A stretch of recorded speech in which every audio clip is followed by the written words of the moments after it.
காலத்தில் சூழ்நிலை அப்படி இருந்தது. என்னென்ன காசிக்கு போன வீதிக்கு ஒரு ஞானோதயம் ஆயிருக்கிற ஒரு மனிதன் இருப்பான். வீதிக்கு அங்கே இங்கே தேடி போதாலும் எந்த வீதியில் போனாலும் ஒருத்தர் இருப்பாங்க. நாம் சாகணும்னா அந்த மாதிரி இடத்துல போய் சாகணும் என்ற நோக்கத்தில் போனாங்க. என்னத்துக்குன்னா நமக்கு எந்த அறிவு எந்த ஞானம் எது வரலைனாலும் அந்த உதவி அங்கே இருக்குதுன்றதுக்காக. இப்போ காசி அப்படி இருக்குதுன்னு சொல்ல முடியாது, கட்டாயமா அப்படி இல்லை.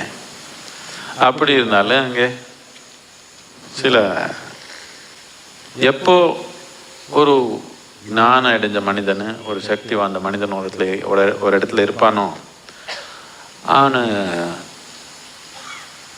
தன்னுடைய சக்தி